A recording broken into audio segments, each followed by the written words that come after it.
Selamat malam saudara-saudari. Kita mengucap syukur pada malam hari ini. Kita kembali di dalam persekutuan doa online pada malam hari ini. Mari kita sama-sama mau memuji Tuhan. Betapa aku bersyukur.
Situasi yang tidak memungkinkan, yang banyak kesesakan, tetapi Tuhan tetap menolong kami, membantu kami supaya kami bisa kembali di dalam persekutuan online ini.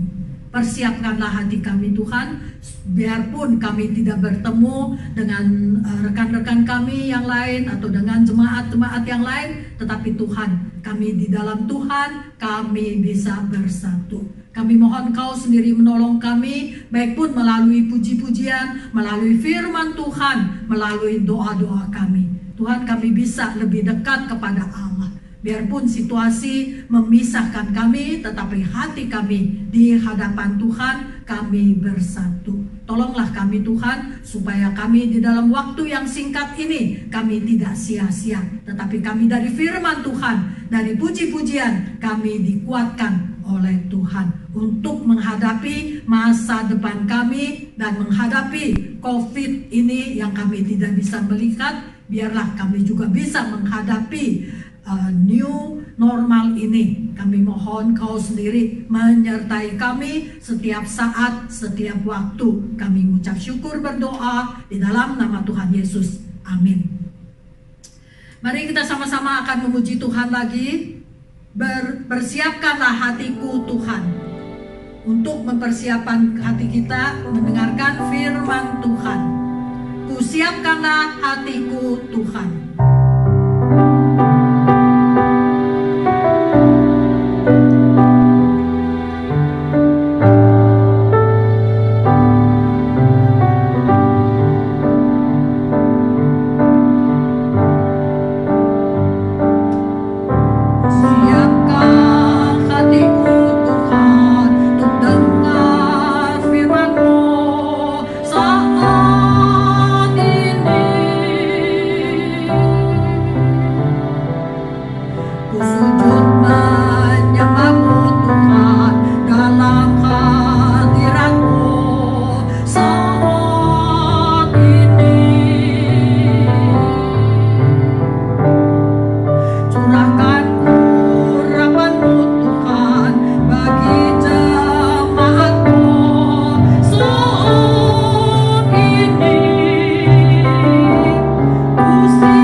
saudara, kita akan merenungkan satu tema pada malam hari ini, yaitu bebas.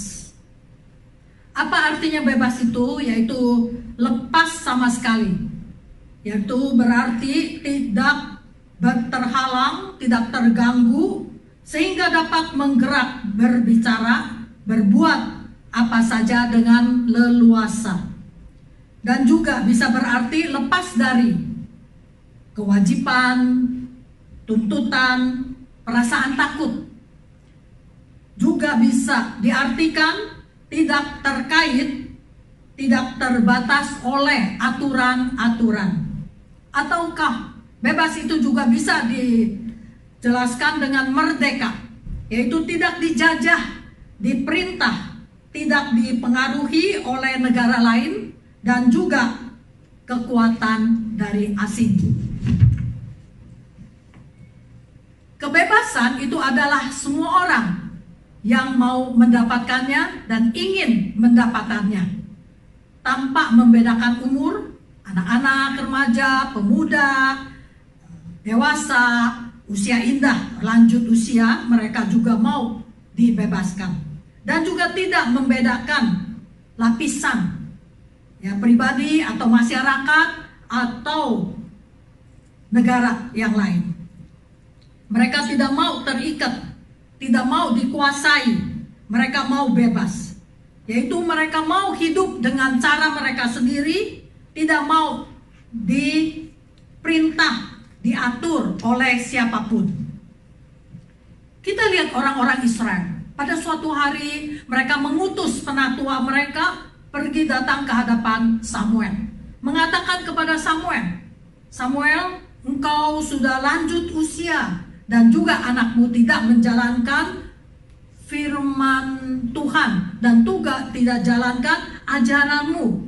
Sekarang saat ini kami mau meminta mengangkat satu orang menjadi raja untuk kami, supaya kami juga seperti negara-negara yang lain, mereka ada raja."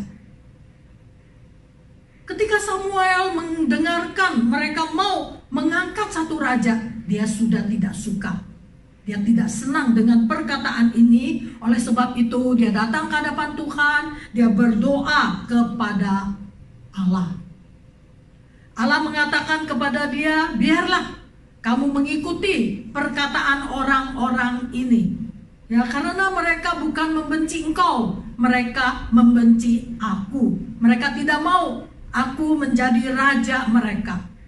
Sejak dari saya membawa mereka keluar dari Mesir sampai saat ini, mereka sering meninggalkan saya dengan menyembah Allah-Allah yang lain. Sekarang apa yang mereka lakukan itu adalah kebiasaan mereka. Oleh sebab itu, engkau nurutilah apa yang mereka mau. Tetapi nasihatilah mereka dan ingatkan mereka, nanti raja ini akan menguasai engkau." Orang-orang Israel ini mereka mau bebas. Ya, mereka tidak mau Allah yang menguasai mereka. Mereka tidak mau diperintah oleh Allah. Mereka tidak mau dipimpin oleh Allah. Jadi mereka mau meminta mengangkat satu orang untuk menjadi raja mereka, untuk menguasai mereka, mengatur mereka. Tetapi kita lihat akibatnya apa? Akibatnya raja ini mau meminta anak-anak orang Israel ini, baik pun perempuan, baik pun lelaki, menjadi budak dia. Dan juga dari hasil bumi mereka, dari kawanan domba mereka, mereka juga harus persembahkan persepuluhan untuk pegawai mereka dan untuk raja. Nah, pada saat itu mereka baru tahu, mereka disiksa, ya, mereka diuji, ya, mereka pada saat itu mereka akan berdoa kepada Allah, minta pertolongan dari Allah, tetapi Allah tidak mengabulkan doa-doa mereka.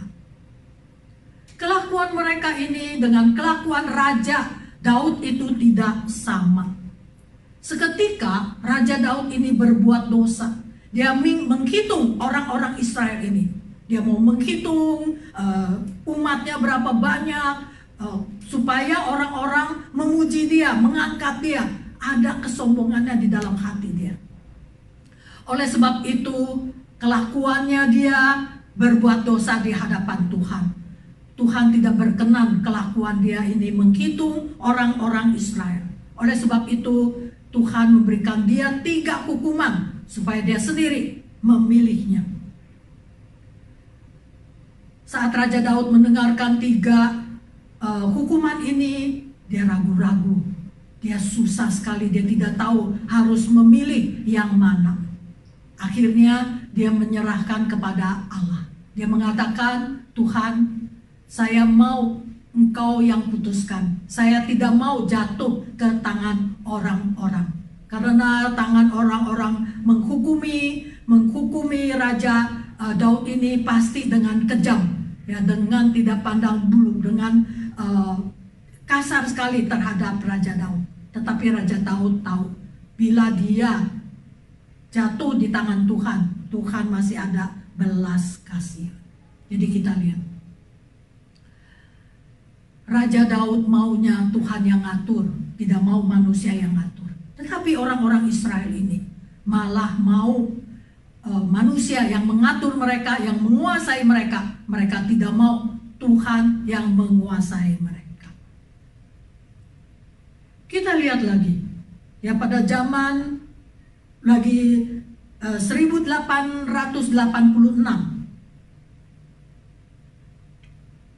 Prancis ini memberikan Amerika satu hadiah sangat besar sekali, yaitu patung Liberty di New York. Mengapa dia memberikan hadiah ini? Untuk memperingati kemerdekaan Amerika 100 tahun. Dan juga untuk memperingati persahabatan antara Prancis dan Amerika. Oleh sebab itu, Prancis memberikan patung ini kepada orang-orang Amerika itu. Juga selain memperingati kemerdekaan Amerika, dan juga mereka, orang-orang Amerika ini dilepaskan dari tekanan orang lain. Jadi dia juga bebas. Dan patung ini juga melambangkan mereka welcome kepada pengunjung dan juga imigran dan juga orang-orang Amerika yang kembali ke kampung halaman mereka. Jadi kita lihat, lambang patung Liberty ini adalah suatu kebebasan. Ya, jadi kita lihat dari orang-orang Israel, dari Amerika, mereka juga ada satu kebebasan. Nah, cucu adik saya yang 2 ini laki-laki, wah mereka senang sekali nginep di rumah adik saya. Kenapa? Bebas. Ya, bisa main iPad. Ya, jadi mereka kalau nginep di situ dari pagi, ya, bangun sudah tangannya main iPad. Terus main sampai udah mau tidur, baru dia berhenti. Istirahat cuman makan aja, makan siang, makan pagi, makan malam. Mereka istirahat sebentar, sesudah itu main lagi. Sangat bebas sekali. Tetapi kalau di rumahnya, wah itu terbatas. Main games, ya main iPad itu cuman boleh hari Sabtu sama hari Minggu. Dan juga bukan dari pagi sampai malam, tidak. Cuman 1 jam, 2 jam mereka diberikan waktu. Jadi mereka merasakan tidak bebas di rumahnya. Jadi mereka lebih senang tinggal di rumah amanya, akongnya, bisa main iPad bebas. Memang kita semuanya, kita mau bebas. Ya, kita ingin bebas, kita tidak mau dikuasai oleh orang lain. Ya, diperintah oleh orang lain. Harus buat ini, harus buat itu, nggak boleh ini, nggak boleh itu. Ya, maunya bebas saja. Tetapi sebenarnya di dalam kebebasan itu harus ada prinsip, ya harus ada peraturan, harus ada batasannya. Jadi bebas ini bukannya hanya saya mau bagaimana, ya saya lakukan itu. Seperti Raja Daud ini, dia juga mau bebas. Ya, dia adalah seorang raja yang paling tertinggi di dalam negeri dia. Ya, tidak ada satu orang yang bisa mencegah apa kemauannya. Tetapi di dalam kebebasan ini, Daud ada batasannya. Apa dia katakan? Dia mengatakan di Mazmur, ya, dia bilang, aku hendak hidup dalam kelegaan, sebab aku mencari titah-titahmu. Terjemahan yang lain mengatakan, maka aku akan hidup dengan bebas, karena berusaha mematuh ajaranmu. Jadi di dalam bebas ini, dia bukan hanya bebas kemauan sendiri, tetapi ada batasannya, yaitu batasan di dalam firman Tuhan. Di dalam bebas itu dia mengikuti perintah-perintah Allah. Nah, kita lihat juga di dalam perjanjian baru, Paulus, pandangan Paulus bagaimana terhadap bebas itu. Ya, Paulus mengatakan, sesungguh pun aku bebas terhadap semua orang. Aku menjadikan diriku hamba dari semua orang, supaya aku lebih memenangkan sebanyak mungkin orang. Jadi kebebasan itu dia menjadi budak orang lain, berarti dia bukannya, memang dia adalah budak semua orang, ada satu tujuannya. Tujuannya apa? Yaitu dia mau merelakan diri dia, menolong orang lain, membantu orang lain, supaya orang ini yang telah dibantu, mereka melihat kasih sayang Allah. Sehingga hati mereka tergerak, mereka mau serahkan diri mereka mau menerima Tuhan Yesus sebagai juru selamat mereka. Jadi kita lihat di dalam kebebasan Paulus itu bukannya semau dia sendiri, bukan. Maksudnya dia supaya di dalam kebebasan ini dia bisa dengan bebas melayani orang lain, supaya lebih banyak orang percaya kepada Allah. Ya, jadi kita lihat di dalam bebas Paulus itu dia mau membawa banyak orang datang ke hadapan Tuhan. Dan Paulus juga mengatakan, dia bilang, jagalah ya supaya kebebasan ini jangan menjadi batu sandungan bagi mereka yang lemah. Ya, jadi kebebasan kita bukan menjadi sandungan bagi orang lain. Ya, di sini di terjemahan yang lain mengatakan, tetapi hati-hati. Ya, jangan sampai terjadi bahwa orang lain menjadi berdosa. Ya, karena keyakinannya belum kuat. Ya, oleh sebab saudara bebas melakukan apa saja. Jadi kelakuan kita itu karena bebas, kita malah menjadi batu sandungan orang lain. Dia lihat perbuatan kita, dia tidak mau percaya kepada Allah, karena perbuatan kita itu tidak membangun. Dan juga karena kebebasan kita, mereka jadi mundur dari iman mereka. Ya, jadi kita jadi batu sandungan. Oleh sebab itu kebebasan kita bukan kita sendiri saja yang bertanggung jawab, kita juga mesti melihat kebebasan kita ini apakah bisa memberkati orang lain atau menjatuhkan orang lain.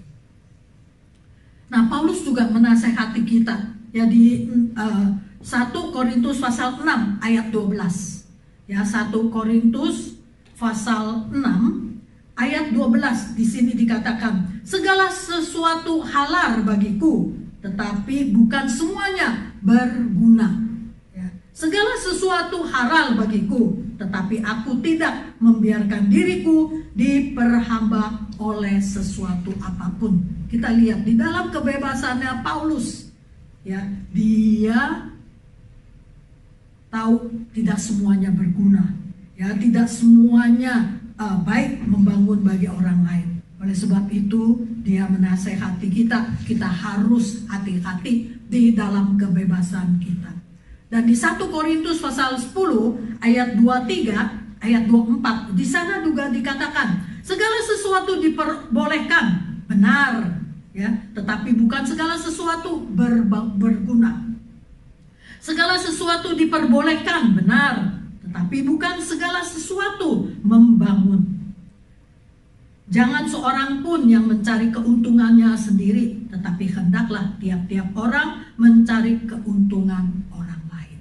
Ya, jadi di dalam kebebasan ini bukan hanya keuntungan kita saja sendiri, kita yang lakukan, tetapi kita juga harus memikirkan kebebasan kita ini apakah berguna bagi orang lain. Oleh sebab itu kita lihat, ya Tuhan melalui Paulus menasehati orang-orang Korintus itu. Memang benar kita bisa melakukan segala sesuatu. Nah, di dalam penyakit COVID ini pada masa ini juga mengingatkan kita. Kita lihat negara-negara ya, atau orang-orang yang mereka mau bebas, ya tidak mau dikekang, ya tidak mau dikuasai, ya tidak mau dikuasai, tidak boleh keluar gitu, tidak boleh dengan bebas pergi kemana saja.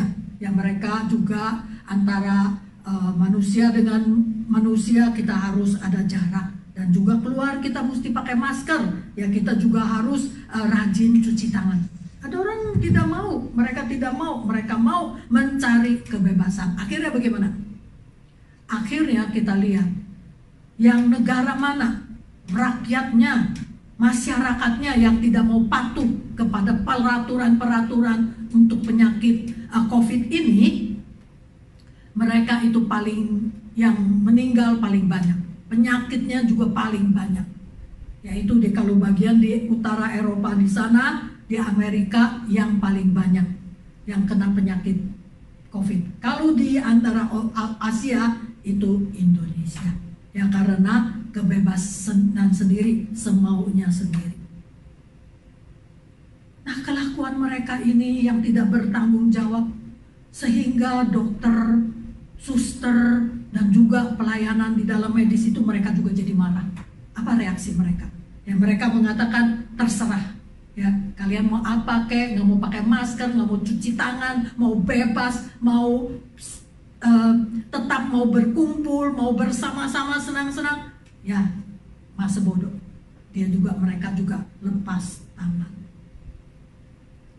Jadi kita lihat kebebasan orang lain, sehingga ini dokter sampai suster udah susah payah karena yang kena penyakit itu sangat banyak sekali, sehingga mereka tidak sanggup, mereka juga sudah kecapean, ya mereka juga sudah letih, mereka juga letih lesu.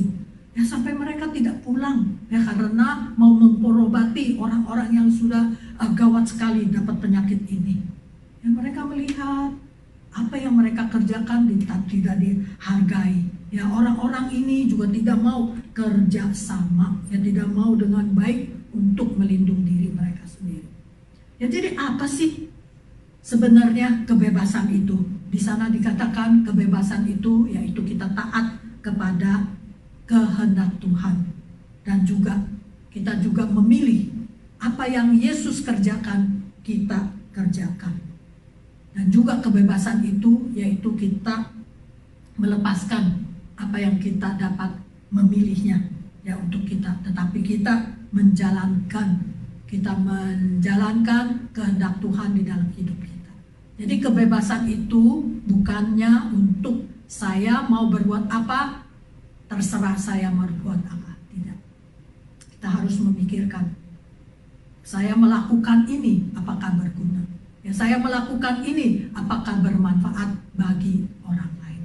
Pada sebab itu kita sekali lagi pada masa penyakit COVID-19 ini sekali lagi mengingatkan kami, jangan sampai kebebasan kita merugikan orang lain, yang menjatuhkan orang lain. Mari kita sama-sama berdoa. Tuhan, biarlah Tuhan memberikan kami kesadaran di dalam penyakit COVID-19 ini. Memang kelihatannya tidak ada apa-apa, memang kelihatannya aman-aman saja, tetapi Tuhan, kami tidak tahu virus itu sangat hebat sekali. Kami tidak bisa mencegah, kami tidak bisa memusnahkannya dengan segenap dan juga dengan secepatan dan juga menghapuskannya semuanya. Tolonglah kami Tuhan, supaya kami di dalam penyakit COVID ini kita bukan hanya bebas melakukan ini, melakukan itu, tetapi kami juga memikirkan kepada orang lain. Kami mengucap syukur, berdoa di dalam nama Tuhan Yesus. Amin. Pada saat ini kita akan berdoa bagi beberapa hal. Pertama-tama kita sekali lagi kita mengoreksi diri kita sendiri. Kita mau berdoa kepada Allah. Kita minta belas kasihan kepada Allah supaya Roh Kudus menerangkan hati kami,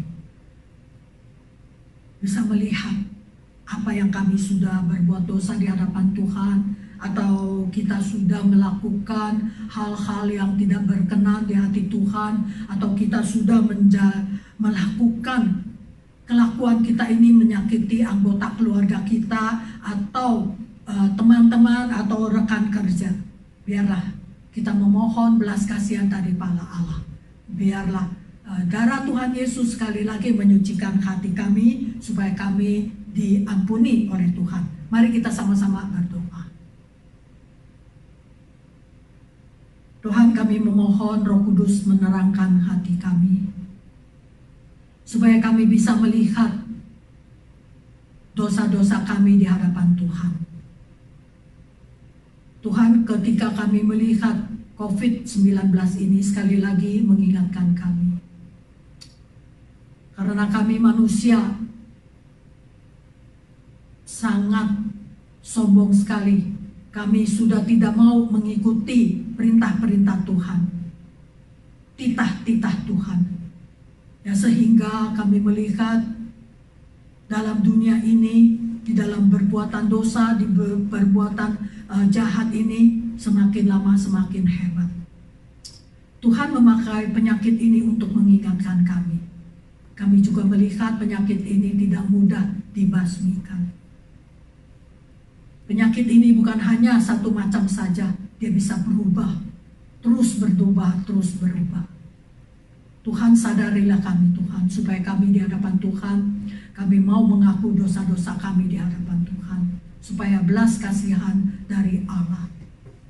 Tolonglah kami Tuhan, supaya di dalam hal ini kami benar-benar kami mau bertobat di hadapan Tuhan. Kami mau dengan rendah hati datang ke hadapan Tuhan, minta belas kasihan dari Allah. Kami mengucap syukur, berdoa di dalam nama Tuhan Yesus. Amin. Mari kita juga mau berdoa bagi hal-hal penyakit COVID-19 ini. Kita mengucap syukur bagi orang-orang yang sakit ini sudah sembuh, mereka sudah pulang ke rumah mereka. Biarlah mereka juga sama tetap berhati-hati. Ya, jangan mengulangi dapat penyakit ini. Dan juga mereka di keluarga mereka juga Tuhan melindungi supaya mereka juga hati-hati. Kita juga berdoa bagi orang-orang yang masih sakit di dalam penyakit COVID-19 ini. Biarlah Tuhan belas kasihan kepada mereka, Tuhan sembuhkan. Bantulah mereka Tuhan, supaya mereka tidak putus asa. Mereka serahkan nyawa mereka di hadapan Tuhan. Kita juga berdoa bagi keluarga, karena mereka kehilangan anggota mereka karena penyakit COVID ini. Biar firman Tuhan menghibur mereka, supaya mereka juga bisa dari kesedihan mereka, di dalam keputusan mereka, di dalam tidak berdayaan mereka. Mereka minta penghiburan dari Allah. Tuhan kuatkan mereka supaya mereka bisa menjalankan hidup mereka di masa depan. Mari kita sama-sama berdoa. Tuhan, kami mengucap syukur karena belas kasihan Tuhan, kami melihat ada orang yang dapat penyakit COVID-19 ini, mereka sudah sembuh. Mereka sudah pulang ke rumah keluarga mereka, mereka bisa bersenang-senang, bisa bersekutu dengan keluarga mereka. Kami mengucap syukur di hadapan Tuhan. Tuhan, kami tetap berdoa bagi mereka. Tuhan, kuatkan mereka Tuhan, supaya di dalam hal ini mereka tetap hati-hati, mereka tetap mau memakai masker, mereka tetap rajin cuci tangan, mereka tetap menjalankan protokol ini di keluarga mereka. Tuhan, kami juga mau berdoa bagi yang dapat penyakit COVID ini. Tuhan, tolonglah mereka, supaya berikan mereka semangat, supaya mereka mengetahui nyawa mereka adalah di tangan Tuhan. Bila tidak ada izin dari Tuhan, mereka tidak akan meninggal dari dunia ini. Dan juga mengingatkan mereka, kalau mereka sudah percaya kepada Allah, ketika mereka meninggalkan dunia ini, mereka pulang ke tempat Allah Bapa. Di sana tidak ada sakit penyakit, mereka bisa bersukacita dengan Allah dan dengan keluarga mereka yang sudah pulang kembali ke tempat Allah Bapa yang terlebih dahulu. Tuhan tolonglah mereka dan juga keluarga mereka, supaya Tuhan juga menghiburkan mereka. Tuhan, kami juga mau berdoa bagi keluarga yang ditinggalkan oleh orang yang sudah dapat penyakit ini, mereka meninggal. Tuhan menghiburkan mereka, Tuhan memakai firman Tuhan menguatkan mereka, supaya mereka juga tahu yang anggota mereka, teman-teman mereka yang meninggal, mereka semuanya pulang ke tempat Allah Bapa. Pada suatu hari kami juga bisa bertemu lagi. Tuhan, kami serahkan mereka di tangan Tuhan. Biarlah kasih sayang Tuhan, firman Tuhan menguatkan mereka. Roh Kudus terus menerus menghibur mereka. Kami mengucap syukur, berdoa di dalam nama Tuhan Yesus. Amin. Kita juga akan berdoa bagi dokter, bagi suster, bagi orang-orang yang mereka melayani di dalam masjid ini. Tuhan berikan mereka kekuatan yang ekstra, berikan mereka tubuh yang sehat untuk memelihara, merawat orang-orang yang sakit ini. Kita juga berdoa bagi keluarganya dokter, keluarganya suster, keluarganya orang yang berkecimpungan di dalam medis ini, supaya Tuhan melindungi mereka, memelihara mereka, dan mereka juga bisa memakai doa, minta pertolongan dari Allah. Dan kita juga mau berdoa bagi ilmuwan. Saat ini mereka sedang mencari obat ya, atau vaksin untuk penyakit COVID-19 ini. Biarlah Tuhan memberikan mereka hikmat, bijaksana, pengetahuan, supaya mereka di hadapan Tuhan mereka tekun berdoa, mereka minta pertolongan dari Allah, ya, supaya penyakit ini lebih cepat mendapatkan vaksin, supaya penyakit ini bisa lebih cepat musnah dari dunia ini. Mari kita sama-sama berdoa. Tuhan, kami datang ke hadapan Tuhan, kami mau serahkan dokter dan juga perawat di tangan Tuhan, bukan hanya di Indonesia saja. Kami juga melihat di negara-negara yang lain, di Eropa, di Afrika, di Asia, di seluruh dunia. Kami berdoa bagi mereka, Tuhan. Mereka sudah letih, lesu, mereka mungkin putus asa. Tuhan, berikan mereka kekuatan yang ekstra, Tuhan, dan berikan mereka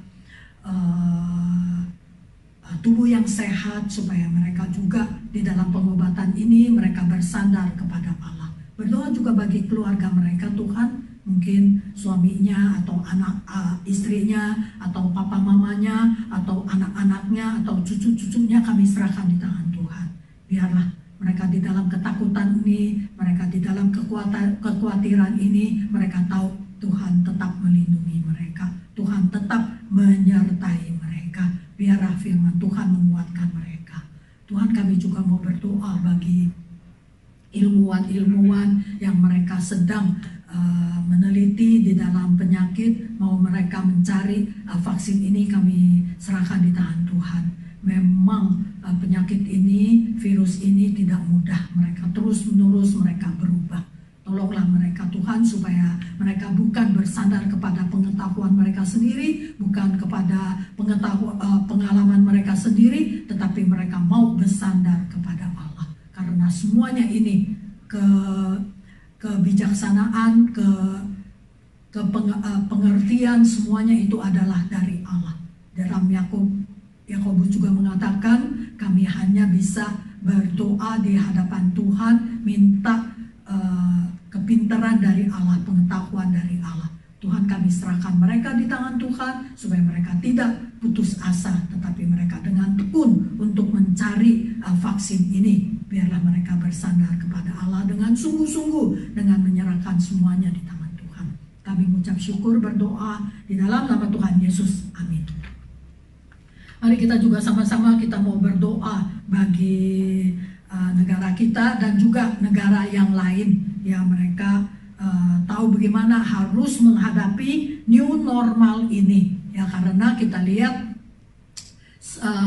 mungkin kita tidak tahu sebulan lagi atau 2 bulan lagi ya kita akan menghadapi situasi ini. Biarlah Tuhan memberikan presiden, wakil presiden, dan kabinet, berdoa bagi mereka supaya Tuhan berikan mereka hikmat bijaksana, supaya mereka tahu bagaimana mengatur, menguasai di dalam ekonomi, ya, di dalam menguasai semua situasi kesulitan ini. Biarlah Tuhan sendiri memberi mereka hikmat. Dan kita juga berdoa bagi masyarakat, baik pun di Indonesia, di seluruh dunia.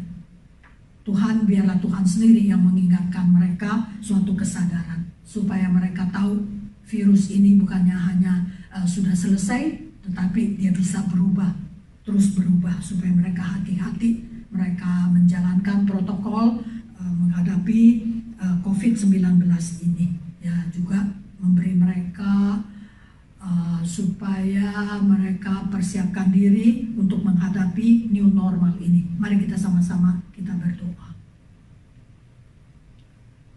Tuhan, kami datang ke hadapan Tuhan, kami mau minta pertolongan dari Allah. Tuhan, sebentar lagi kami akan menghadapi new normal ini. Biarlah Tuhan menolong. Kami serahkan presiden kami, wakil presiden, dan juga kabinet. Bukan hanya Indonesia saja Tuhan, tetapi seluruh dunia. Ya, baik pun di Eropa, baik pun di Amerika Latin, baik di Afrika, baik pun di mana saja Tuhan, tolonglah mereka. Supaya mereka tahu bagaimana untuk menghadapi di dalam ekonomi ini yang sangat merosot, yang sangat di dalam krisis ini. Kami hanya bisa minta pertolongan dari Allah. Kami juga mohon Tuhan menyadari rakyat-rakyat ini Tuhan, supaya mereka sadar, mereka mau hati-hati, mereka mau menjalani, mereka mau patuh di dalam protokol ini Tuhan. Memang gak kelihatan apa-apa, itu yang sangat bahaya sekali. Supaya mereka bisa menjalankan, supaya melindungi mereka sendiri dan melindungi orang lain juga. Tuhan, kami hanya bisa berdoa di hadapan Tuhan, minta pertolongan dari Allah. Kami mengucap syukur Tuhan, karena Tuhan selalu mendengarkan doa-doa kami. Tuhan juga selalu dengan sabar, dengan panjang sabar untuk mendengarkan doa-doa kami. Kami mengucap syukur, berdoa di dalam nama Tuhan Yesus. Amin. Malam hari ini persekutuan doa kita sampai di sini. Nanti kita jumpa pada hari Sabtu, persekutuan doa online. Saat teduh, persekutuan doa selesai.